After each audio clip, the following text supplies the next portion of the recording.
Chris, take me back to how this all started back in high school, right? Yeah, I was very frustrated in high school. I felt like I was really overachieving and underappreciated, and kind of used the screenplay as a way to vent all my frustrations about my peers and my teachers and high school life, and how a kid like me really just didn't mesh well with it. And I thought it'd be a great idea for a movie and a story to tell, and then pursued it.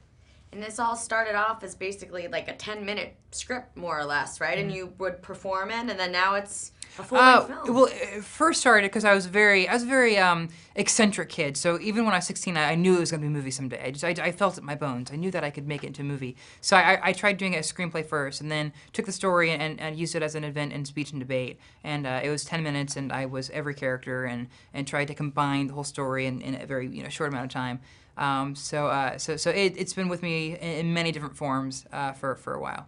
In the production notes, you credit your speech and debate coach as kind of your savior, and she makes a cameo in the film. She right? does, yes. I have a couple. I have a couple teachers that were very close to me in high school that make cameos in the movie. Yeah, they helped me survive my initial high school experience. So I'm glad they could be the exaggerated one. How do you like? What are some of the real life things that you drew on? I know you were in the Writers Club and you had a similar float experience. Yes, that was a disaster. Yeah. Oh God. I'd say that. I'd say being president of the Writers Club and trying to get people to write and submit their writing for the Writers Club was just a feat. And then that homecoming experience, I'll never forget it. Very similar to Carson's. We all these amazing floats went by the crowd, and the crowd was cheering. And then my float for the Writers Club was a poster just taped on my dad's beatable truck, and me dressed as a pencil, and my friend Melissa dressed as a notepad, and us joined the Writers Club. And as soon as we went across the field,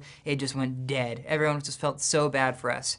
I'll never forget it. So that's definitely in the movie. So in the film, you guys blackmail students to submit stuff to the magazine, but in real life, you were contemplating maybe bribing people with food. Was that right?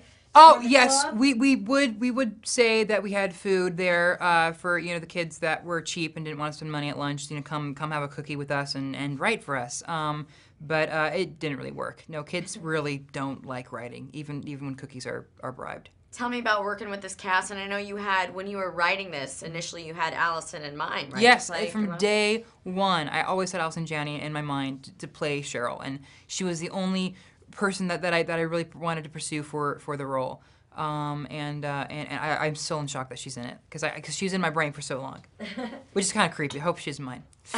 And Rebel's character, you casted her. It was like the night before production or something. Yes, yes. I think that was truly like the greatest miracle of this movie. I think every time a movie gets made, it's a miracle. But if there was one like miracle moment, it was casting her, and it was the night before she started shooting.